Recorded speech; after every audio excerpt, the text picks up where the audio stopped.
Olá, começa agora o Univasf Debate. Em 1943, um médico austríaco descreveu pela primeira vez o autismo. Mas foi só no início da década de 60 que esse termo passou a se popularizar. Ellen Allison, mãe de uma criança autista, procurou a emissora de rádio BBC de Londres e falou sobre os sintomas do seu filho. A repercussão gerada pela entrevista fez surgir a primeira associação no mundo de pais de crianças com autismo. Mais de 70 anos depois de ser descoberto, o transtorno do espectro autista, o TEA, ainda tem aspectos desconhecidos, como as suas causas. Para debater sobre esse transtorno, que atinge 1% da população mundial, a gente recebe hoje a professora do Colegiado de Psicologia da Univasf, Gleice Cordeiro, e a presidente da Associação dos Amigos do Autista do Vale do São Francisco, Janile Nobre. Sejam bem-vindas ao nosso programa. Obrigada. Para começar, eu gostaria que vocês explicassem a definição do termo TEA, transtornos do espectro autista. Ele se refere somente ao termo autismo ou também a outros transtornos que estão relacionados? Então, esse termo ele é recentemente criado e convencionou-se utilizá-lo para, vamos dizer assim, associar vários diagnósticos que a gente tinha com características comuns ao autismo, como é o exemplo da síndrome de Asperger. Então, as pessoas que estão dentro desse espectro, do transtorno do espectro autismo, ele tem características em comuns, que recebiam uma variedade de nomes e isso dificultava a linguagem entre os profissionais de saúde e de outras áreas. Então, a funcionalidade dele foi essa, facilitar a comunicação, e assim o estudo desses transtornos, mas eles têm características bem comuns e a ideia do nome espectro é porque tem essa variação, certo? A gente vai ver, acho que nessa conversa, Janile, o que marca, essas características que marca o transtorno, então a gente vai entender que esse espectro fala de uma variação, por exemplo, de uma intensificação do prejuízo da linguagem para alguns, outros para a interação, e aí a gente vai compreendendo ao longo desse debate. Porque cada um ele tem a sua particularidade. Antigamente, eles te davam dentro do próprio transtorno de acordo com a faixa etária da idade da criança. Então, logo no início era TGD, Transtorno Global de Desenvolvimento. Depois o TID, Transtorno Invasivo de Desenvolvimento. E aí se agregava outros. Então, para facilitar, até porque se trata de um transtorno de comunicação, interação, foi feito essa questão do DSM-5, de colocar o TEA, sendo que isso houve algumas exclusões, como síndrome de Rett, ela saiu, que antigamente era dito como autista, síndrome de Rett hoje não está mais dentro do transtorno. Então, o TEA engloba o Asperger, que é aquele de alta funcionalidade, aqueles que às vezes eram chamados como os nerds, aquelas crianças com altas habilidades, mas ele tinha a dificuldade de quê? De se relacionar. Então, eles têm uma particularidade em comum, sendo que cada um dentro da sua especificidade, particular, que como diz, ninguém é igual. Então, o TEA também é assim, não existe uma receita para ele. Todos os autistas são iguais? Não. Mas eles têm algo em comum, e isso é muito notório, muito presente quando você começa a observar. Só que uma das coisas que agrega bastante o TEA são as comorbidades associadas. Então, eu posso ter um autista hiperativo, que é o TEA com TDAH. Eu posso ter o autista com TOD, que é o autista com transtorno opositor desafiador. E ele pode ser só o autista clássico, o autista puro. E quais são os sintomas da criança, da pessoa com autismo? Então, a gente tem algumas áreas, a gente chama de 3 grandes áreas, as reformas aí para 2 grandes áreas. A primeira área que eu gosto de falar é a da comunicação, um prejuízo nessa iniciação da conversação, seja da linguagem verbal, da comunicação verbal, como não verbal, principalmente a verbal, que é a que leva a maioria dos pais a buscarem a busca profissional. Por quê?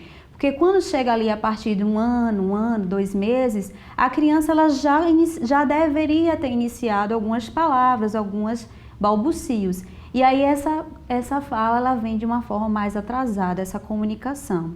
Né? Outra área é a da interação social, que é também composta por comportamentos verbais, né? E não verbais. Por exemplo, o contato visual, que é muito importante nessa interação. E no autismo, né, nesse TEA, a gente vê um prejuízo do contato visual. Normalmente, uma criança com 9 meses, 10 meses, se você chama pelo nome João, Maria, né, há uma tendência de que essa criança fixe no seu olhar, o que não é comum entre o TEA. E aí seria a segunda área desse campo da interação social, né, de iniciar uma conversa, de reconhecer sentimentos, de expressar sentimentos, certo? De iniciar uma brincadeira entre pares, entre coleguinhas. E a terceira área que a gente avalia é o que a gente chama de comportamentos restritivos e repetitivos e até estereotipados, que são comportamentos que aparecem em alta frequência, né, no repertório do comportamento da criança. Como, por exemplo, eu e você balançamos as nossas mãos, né, habitualmente. Uma criança com autismo, né, ou um jovem, um adulto, ele pode passar horas balançando a mãozinha, né, ou pressionando os olhos, isso numa frequência que a gente acredita ser elevada. Então, tem esses padrões repetitivos, tem restrições que não são comuns, por exemplo, alimentação, tudo que tiver doce ou determinada cor tem rejeição, né? Ou tem, por exemplo, rejeição a certos barulhos. Porque, na verdade, essa questão do TEA, eles têm um comprometimento na questão sensorial. Então, tem a questão proprioceptiva e a questão sensorial. Então, a maioria, ele tem disfunção nessa questão sensorial. Então, por isso que tem a dificuldade do contato visual, a questão do paladar, sensibilidade auditiva. São todos? Não. Mas cada um tem uma particularidade. São só sintomas comportamentais ou existem físicos também, dores? Essa questão de dores é muito complexo, porque o TEA é um transtorno de desenvolvimento, ele é comportamental, é um transtorno de comportamento. Então, o que se observa é o quê? O desenvolvimento infantil até os 36 meses. Por isso que é muito importante o diagnóstico ser dado cedo, ou um pré-diagnóstico, ou um olhar mais criterioso, porque essa fase dos 36 meses, ela requer muita atenção. Ju, quando você pergunta, né, Juliana, quando você pergunta assim, algum sintoma físico, você se refere, por exemplo, como a gente tem os padrões de uma síndrome de Down, se for isso, a gente não tem comprovado, não tem aparência, vamos dizer assim, fenotípica no autismo. Nós não temos isso. Nós não temos um tracejado no olho, nós não temos um tracejado na mão, não temos estatura. O desenvolvimento motor, certo? Geralmente ele é típico, ele está dentro dos padrões, ou seja, eles caminham na grande maioria no tempo correto, o desenvolvimento, né, de todas as partes, das funcionalidades do coração, do tamanho da mão, das partes do corpo, ele tem a mesma proporcionalidade no desenvolvimento típico. Então, esses sinais, né, essas características do TEA, eles vão aparecer principalmente com aspectos comportamentais, que são dessas áreas, né, da fala, da interação e desses padrões de restrição. Então, nós não temos ainda nada que diagnostique fisicamente e até neurológico, né, exames neurológicos geralmente não detectam. Tem algumas crianças que apresentam um comportamento mais agitado? Tem, como é que eu te falei? O TDAH, a hiperatividade. Meu filho, ele é hiperativo. Então, existe uma inquietação nele conseguir ficar um bom tempo sentado. Aí ele não senta? Senta. Mas precisa de estímulo, precisa de todo um condicionamento para ele ficar. Não quer dizer que todos os autistas sejam agitados, porque tem aqueles super calmos. Jane vem trazendo essa peculiaridade, né, de que tem as comorbidades, mas nós profissionais temos que temos que ter muito cuidado nesse diagnóstico, principalmente nessas associações. Por quê? Como ele tem prejuízo nessas grandes áreas, que são áreas de interação, a gente tem uma comunidade essencialmente verbal. Se a gente coloca uma pessoa com TEA aqui, se ela não compreende a nossa verbalização, a mensagem que a gente vai passar, provavelmente ela vai ficar inquieta, como se eu também não estivesse compreendendo esse contexto, ficaria. Então, muitas vezes, essa inquietação vem dessa dificuldade de interação. Então, ele vai procurar dentro do repertório que já existe, que está lá instalado, que pode ser o se jogar no chão, que pode bater a cabeça, que pode ser se automutilar, né? Como morder, beliscar. E aí, dentro de um padrão cultural, a gente vai dizer que é uma criança inquieta, que é uma criança agressiva, mas que, na verdade, esses comportamentos, eles têm uma função. A função que, para uma criança, poderia dizer: o que é que vocês estão falando que eu não estou entendendo? Certo? Então, essa inquietação, ela tem que ser avaliada por diversos aspectos. Tanto pela esse repertório, né, reduzido, como estimulações ambientais. A gente sabe que ainda não tem ambientes que estão preparados para recebê-los, e aí utiliza muita aversão, né, o tapa, né, o castigo e tal. E as crianças, como outras também, na mesma condição, seriam também agitadas, né, inquietas. Então, são variáveis que podem estar interferindo essa inquietação. As causas que provocam o TEA ainda não são totalmente conhecidas. O que é que as pesquisas vêm apontando nessa questão? Então, tem uma diversidade de investigações. É um mundo que está tateando para algumas respostas. Algumas já descartadas, né, como as prematuras lá no início. Mãe geladeira. Né, de que as mães não investiam, né, o Kahneman lá dizia em 59. Nessa época aí que você disse, né, 43, né?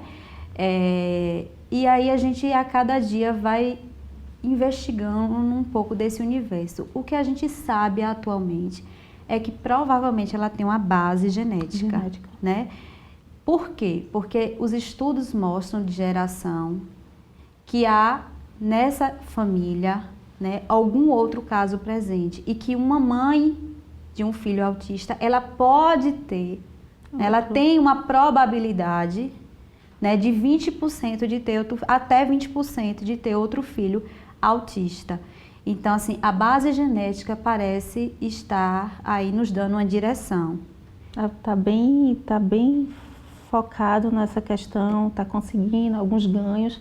É porque se trata de uma questão muito complexa, né? Isso. Então, assim, as evidências empíricas apontam mais para essa questão genética. E a gente já sabe que tem também algum prejuízo neurológico, porque há um remapeamento na função da cerebral, sinapse, né? Então, assim, se a gente percebe, há pesquisas que monitoram a atividade cerebral de uma pessoa dita típica e percebe que as mesmas áreas que são ativadas para música e fala, não, as mesmas áreas que são ativadas para música são ativadas para fala, isso em pessoas típicas. Em pessoas com TEA, as áreas que são ativadas para música não são ativadas para a fala. Então, parece que tem um mapeamento nessa funcionalidade aí cerebral. Aqui no programa a gente tem um espaço em que a gente escuta perguntas, né, das ruas, dúvidas da população. A gente tem algumas agora e vamos ouvir. Como os pais podem identificar se os filhos são autistas? Como é feito o diagnóstico do autismo? Quais são os tratamentos para o autismo? A gente ouviu aí as dúvidas da população e a primeira pergunta foi: como os pais podem identificar se o filho é autista? Eu acho que Janile pode até falar como foi a sua experiência, né? O Rafa, a gente pensava que tinha algum problema na audição, porque pequenininho ele era uma criança, eu dizia que era um anjinho, porque eu tenho um mais velho que ele e o outro era muito chorão. E Rafael não chorava, ele era um bebê muito calmo. Então, se ele quisesse comer, se ele tivesse xixi, alguma coisa, calmo, ele não chorava. E uma percepção que as mães podem ver é na amamentação. Quando você amamenta a criança, esse contato é muito próximo. E aí essas crianças, eu não posso generalizar, mas uma coisa que tem muito na história, que a gente lê muito, é que eles evitam um contato visual. Então são crianças que amamentam, mas ele não fica olhando para o rostinho da mãe, ele não fica olhando para a mãe.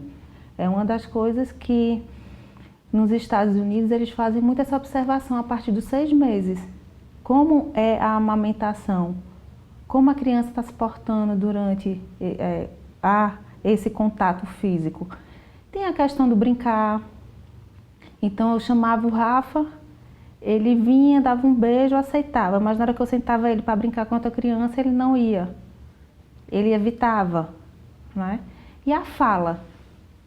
Então o Rafael hoje ele fala, tem 7 anos, mas a fala dele mesmo veio sair aos 5 anos de idade.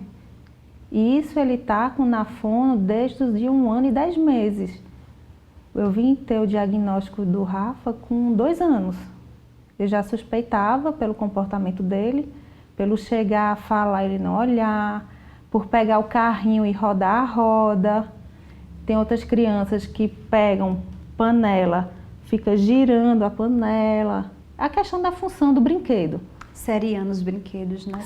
Pareando o carrinho. Aqui diz, o menino é super organizado. Ele pega, só deixa o carrinho todos na mesma fileirinha. Ou então ele faz a fileirinha, que eu já vi muito esse filme, um círculo e ele fica no meio. Então, esse pareamento que tem, né, de enfileirar carrinho, outros objetos, não só carrinho, eles focam muito num brincar que eles sentem prazer. Então, eles não buscam explorar outros brinquedos. Então, o Rafa, quando eu comecei, foi mais a questão da suspeita da surdez. Mas quando passava uma trilha sonora do Jornal Nacional, ele corria para frente da televisão. Então, não tinha problema de surdez. Aí a gente começa com alguns exames que são os básicos, que é o eletroencefalograma, vai para uma ressonância e o Bera, que é a questão auditiva. Aí deu tudo ok, tudo normal. Como é um diagnóstico dado através de uma questão clínica, por se tratar de comportamental, então eu fui atrás do neuropediatra, que a especialização dela era cognitiva e motricidade, que lida com essa parte comportamental. E foi quando eu tive o diagnóstico muito cedo.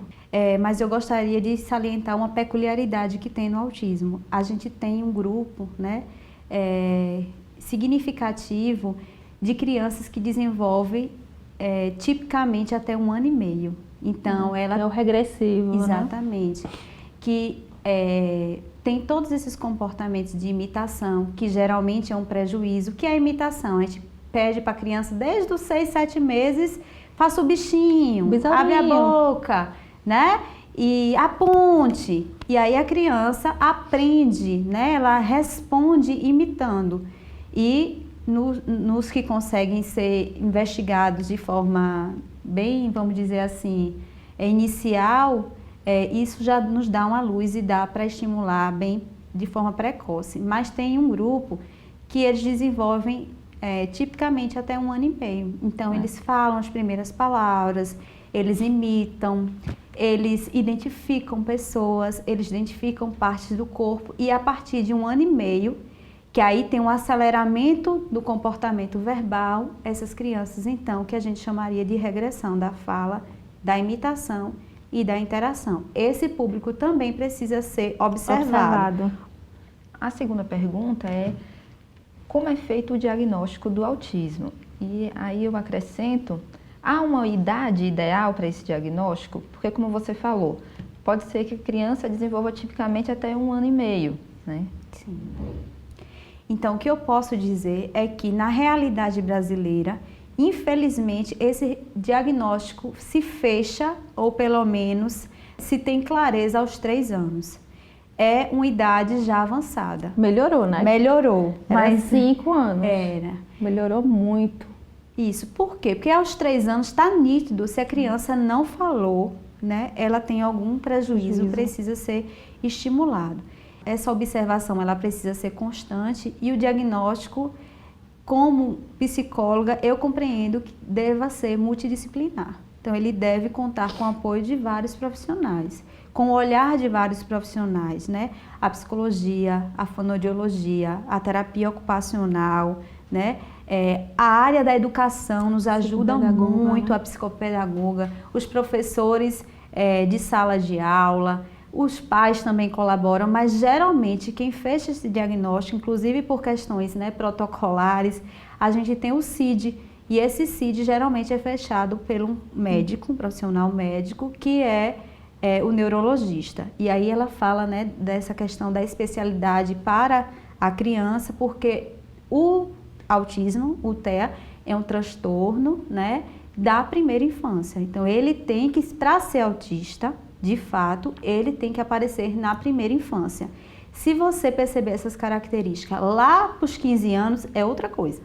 É outra coisa que a gente precisa cuidar e investigar da mesma forma, mas não é o autismo, certo? Então não é o TEA. A terceira e última pergunta é: quais são os tratamentos para o autismo? Então, é outro universo, né?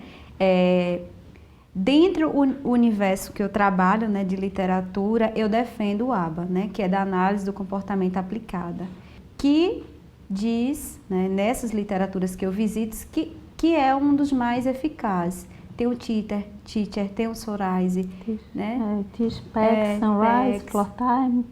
São diversos, né, abordagens de, vamos dizer, acompanhamento e de estimulação. Os pais, eles têm também um campo diverso de profissionais para buscarem, né? Como eu já citei aqui, né? A fonoaudiologia, a psicologia, a terapia ocupacional. Isso vai depender muito de onde o comprometimento está mais, né? Vamos dizer assim, precisando de estimulação. Se é a linguagem, se é a interação, se é o aspecto, né, da restrição. E pode-se fazer ainda esse acompanhamento conjunto, né? Como é comum aqui Não é que seja comum aqui. Hoje se dizem muito o quê? Que tratamento para TEA é multidisciplinar. Isso. Porque existe uma disfunção sensorial. Essa criança, ela tem uma necessidade de saber o que você quer dela. Ela não sabe entender o que tem, então ela começa a ter comportamentos inadequados perante a sociedade. Que são aqueles comportamentos que é dito como birra, né, de se jogar no chão, de se morder, e não é. Então, essa questão, por que uma equipe multidisciplinar? Porque ele necessita realmente de se organizar. Eles têm essa dificuldade. Ele tem a dificuldade do se comunicar, ele tem a dificuldade do se relacionar, mas não fica tudo focado somente na fono. Então, a equipe multidisciplinar, fono, TO, psicólogo, psicopedagoga, esporte, gente, esporte é muito importante. Então a criança fazer uma natação, a criança fazer um futebol, hoje musicoterapia, até a música hoje contribui nas terapias dessas crianças, a equipe multidisciplinar. Então é importante, tanto que em algumas cidades aqui do país, como no Rio, o Instituto Priority, tem em São Paulo, outros, eles fizeram fizeram um centro de referência com a equipe multidisciplinar dentro dele. Arapiraca, aqui em Tem, Alagoas, né? que é uma cidade do porte de Petrolina, Tem. né? Tem. Mas Aqui, essas são iniciativas da rede privada ou pública? Público-privada. Geralmente são parcerias. São parcerias. São parcerias. Que é o ideal, porque assim o custo é altíssimo. E a gente sabe que o benefício que se tem direito hoje, ele tem restrição, não é qualquer família que tem acesso. Se você tiver 2 crianças com TEA, você só aposenta uma. Só tem Você não consegue aposentar benefício outra. Uma criança. Mas é insuficiente para a quantidade de terapias, os deslocamentos, os desgastes emocionais, porque esse cuidador também precisa ser cuidado, né? E aí está um exemplo. Por isso que nós da Amavasf, hoje, nossa visão e nosso cuidado é porque o tratamento do autismo é caro. Infelizmente, eu escutei de uma palestrante há uns anos atrás, ela trouxe um método Flortime para o Brasil, Patrícia Piacentini, que ela dizia que no Brasil, infelizmente, o tratamento era só para quem tinha dinheiro. Que aquelas pessoas que não tinham condição teria dificuldade, porque na rede pública, o serviço público, ele não consegue abarcar todos que estão precisando. Mas, dentro do plano municipal de educação, na parte da educação especial, aqui em Petrolina tem o NAPNE, que é o Núcleo de Apoio a Pessoas com Necessidades Especiais. E tem esse acompanhamento. Então lá tem psicopedagoga, que eles fazem essa triagem com as crianças do município. Nós temos mais de 108 autistas na rede municipal, cada um com um assistente, com um auxiliar. Na educação, o fluxo já está muito mais organizado. Já tem um avanço, um avanço, né? Pelo menos aqui em Petrolina, tenho acompanhado as escolas municipais que são referências na primeira infância, embora a gente tenha algumas críticas quando isso passa para o ensino fundamental 1 e 2, que precisa ainda ser avançado, mas tem um fluxo conhecido e reconhecido pelas famílias, o que ainda não tem acontecido na área da saúde. Eu acredito que a rotina dos pais, dos familiares seja toda modificada. A AMAVASF, como é que ela funciona? Seria oferecendo apoio, orientações para esses familiares? Tem. A AMAVASF, por esse cuidado com a saúde mental do cuidador, né? Nós desenvolvemos o projeto que é o TEA Acolhe. É os encontros que tem no primeiro sábado do mês. É um encontro que é mediado por uma psicóloga. A gente já teve a honra de ter Gleice lá fazendo a mediação aqui mesmo no polo da Univasf. E essa mediação é de acolhimento. É levado a alguns tópicos como birra, alimentação, questão de estudo, mas também é levado o contexto da troca, do desabafo. Aquele momento que a gente vai para dar o ombro, para chorar, que precisa disso. Sua experiência pode enriquecer a minha. A minha frustração hoje pode ser a sua hoje, mas não frustração, a sua vitória. Então essa troca é muito enriquecedora. Tanto que a gente convida os pais para vir, porque o Te Acolhe é um momento prazeroso de nós estarmos juntos. Quando a gente conversa sobre o TEA, a gente entende o que cada um está passando, porque a gente passa por isso, então é mais fácil de compreender. E outra, o preconceito. Quando você está no Te Acolhe, você se sente à vontade de falar sobre o TEA, sobre a dificuldade que você teve com a criança na semana, sobre uma coisa que lhe deixou muito triste. E também contar as vitórias, que a gente não só vai para chorar e se lamentar. Na verdade, o nosso intuito é o quê? Você pegar, se reenergizar no Te Acolhe para você dar seguimento. Que realmente você cuidar de uma criança especial dentro do TEA, como eu sou mãe, é muito cansativo. É exaustivo. Eu tô aqui, eu acordei 2 horas da manhã com ele. É cansativo, mas, gente, é prazeroso. É recompensador, porque é um amor que eles demonstram sem interesse. São crianças que não mostram que a felicidade está dentro do contexto do simples. Você compra o brinquedo que saiu. Ele vai brincar com a caixa. Ele não dá nem importância ao brinquedo. Às vezes uma garrafa PET de água seca. A tampilha, é o máximo a tampinha. Então são crianças que nos ensinam que a vida no simples é extraordinária, que a gente não precisa de muito para ser feliz. E não existe o interesse. Se ele é altamente verdadeiro, se ele te ama, ele chega e diz. Então é muito interessante, mas também se ele não gostar, ele não vai lhe destratar, porque ele não sabe, né? Mas ele vai evitar. E o que eu digo, assim, que é prazeroso, porque quando você tem um filho neurotípico, é normal ele chegar e falar, mamãe, papai, você vibra no primeiro dia. Quando ele engateia, você filma. Quando a criança é especial, a gente vibra toda hora. Tudo que ele faz pra gente é uma emoção diferente. O mamãe é uma conquista que eu não sei nem lhe explicar o tamanho. De uma batalha, né? Diária. De uma angústia de nunca sair esse mãe. Porque você escuta tanto que a criança pode não falar, a criança pode não falar. E quando você escuta o mãe, cara, você se desmorona, parece que aquele monstro que vem lhe seguindo, ó, não vai falar, não vai falar, ele some, porque é uma batalha contínua. Você falou aí da questão da escola, né? A Lei 12.764, que institui a Política Nacional, né, de Proteção dos Direitos da Pessoa com TEA, ela garante o direito ao acesso à educação e ao ensino profissionalizante. Como é que essas crianças, né, devem ser inseridas no ensino? Elas devem ser inseridas em salas de aula comum? Como deve ser a educação da criança autista?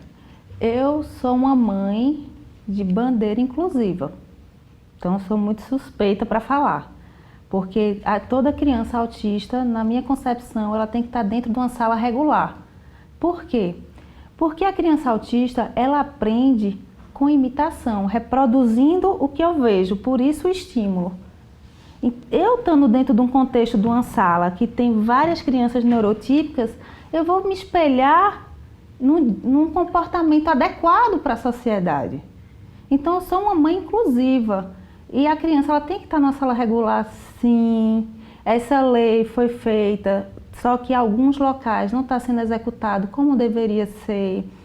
Precisa ter uma visão mais delicada na questão não só da auxiliar, que hoje é lei, que cada criança autista tenha um auxiliar com ele, caso venha no laudo, 1 para 1. Só que tem outro contexto. Não adianta eu matricular a criança para não receber multa, ter o auxiliar, mas não fazer a inclusão. O que é a inclusão? Eu fazer uma tarefa adaptada para ele, o currículo dele ser adaptado, eu respeitar o tempo dele. Então, todas essas particularidades, elas são necessárias para que essa lei na educação venha realmente a vigorar. Então, eu acho que tem que ter a inclusão e, paralelo, algo que faça ela ter autonomia nas atividades diárias, nas atividades acadêmicas, claro, considerando as limitações. Se essa criança não consegue ler, expressando verbalmente, que ela consiga dizer isso digitando. Porque eu conheço crianças que não lhe dizem uma palavra, mas ela escreve textos que você fica abismada. Então, quais dispositivos a gente tem para investigar a competência acadêmica que essas crianças têm? E a gente tem que ter isso disponível para a gente explorar, né? E estimulá-la cada vez mais. O nosso programa está chegando ao fim e agora eu deixo o espaço para as considerações finais de vocês. Eu acho que Janile pode até deixar os contatos da associação falar, né? Isso, eu queria falar, na verdade, que aqui, né, nós teremos vários eventos no mês de abril para falar sobre a conscientização, né? No dia 8 de abril teremos o Te Acolhe, no dia 29 teremos um brechó.